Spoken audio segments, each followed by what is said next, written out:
One Man's Opinion. Today I am reviewing a contemporary theater of Connecticut's production of Fiddler on the Roof, with book by Joseph Stein, music by Jerry Bach, lyrics by Sheldon Harnick, directed by Daniel C. Levine, choreography by Josh Assor, and music direction by Bryan Perri, running through March 9th at ACT's Theater at 36 Old Quarry Road in Ridgefield, Connecticut.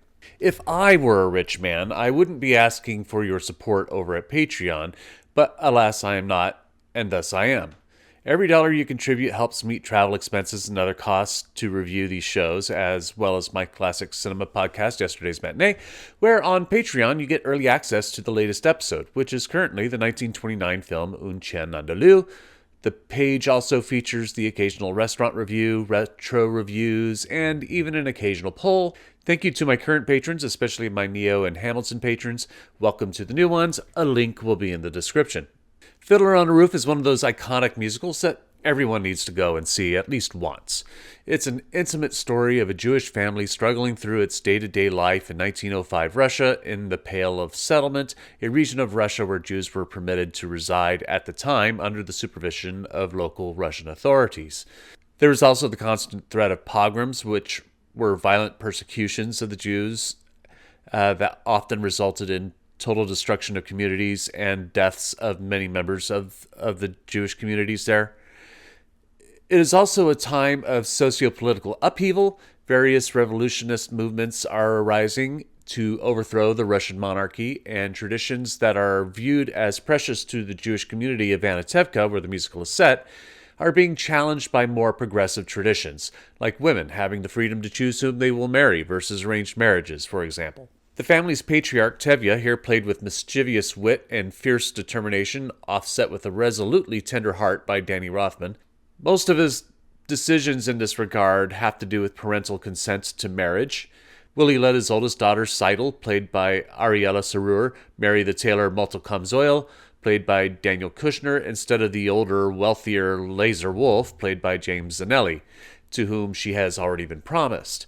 Or what about his second daughter, Hodel, played by Ruthie Frook, who falls in love with the revolutionist Perchik, played by Jed Feder.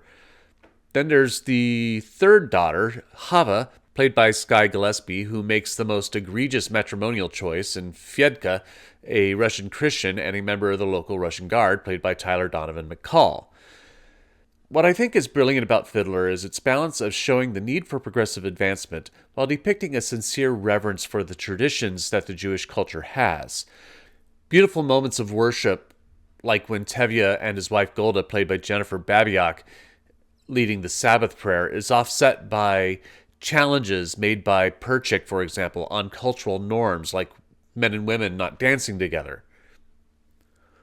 Tevye is unprepared for the decisions he has to make regarding these changes and leans heavily on his faith, frequently talking to God in the process to make his decisions about this dangerous revolutionary time. Fiddler tends to be a big production musical with complex set pieces depicting locations within Anatevka. Director Levine, along with scenic designer David Goldstein, has pared back much of the physical stage elements, instead using what I thought was a pretty clever bit of projection and video work by Camilla Tassi, and a theater's turntable stage with smaller set pieces like a fence or a few tables. The turntable rotates while a character, usually Tevye conversing with God, walks in one direction. The upstage projection in turn cycles like an old backdrop.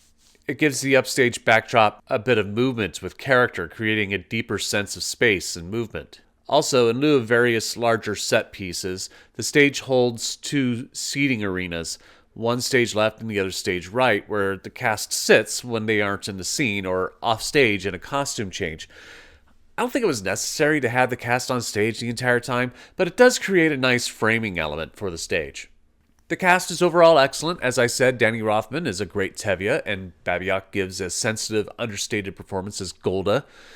Their performance of Do You Love Me is beautiful and tender, while their performance of Tevye's Dream was perfectly absurd and hilarious.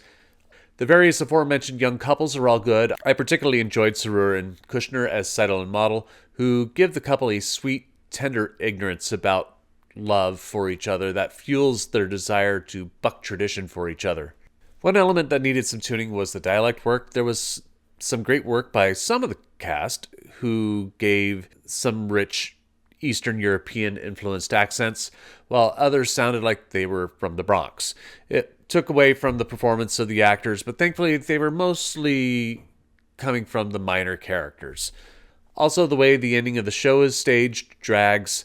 The musical is already 2.5 hours, an extended vamped section of music as the characters slowly march off stage and back around onto stage. Though evocative in concept, got me impatient for the show to conclude. The choreography by Josh Assor, though, it was fantastic. Keeping to tradition and contractual obligation, most of the iconic Jerome Robbins choreography, from the athletic Russian dancers in the Raucous to Life to the bottle dance in the wedding, is all there. And yes, I double-checked, it's not a legend or a myth. According to Music Theater International Director of Marketing and Promotions at the time, Jason Kokovinas, in an article in Playbill from 2012, there is required choreography productions have to do to legally license the show. Assor faithfully recreates that, and the Agile Ensemble does an excellent job in pulling it off. The bottle dance in particular comes right up to the audience in the front row, and it's delightful to watch. This is a mostly exceptional production of Fiddler on the Roof. It may not look big in design, and you may not like the smaller concept, but I don't mind it. I kind of like it. I found it brought a bit of intimacy to the show that may get lost with larger design concepts. The show is anchored by a great performance by Danny Rothman, and aside from a few small missteps, Daniel C. Levine has created a fiddler that people should intimately connect with and cheer for. But I am only one man's opinion, so be sure to leave yours in the comments below. If you'd like to see Fiddler on the Roof, I'll leave a link in the description where you can get tickets. Also in the description will be links to my Patreon and Spotify pages, as well as my social media pages where you can follow me and support my work. You can also support me by liking and sharing this review, subscribing to the channel, and clicking the notification bell to be alerted to future reviews. My next review will be 2 Trains Running at Hartford Stage. Thank you for watching, and I will see you at the theater.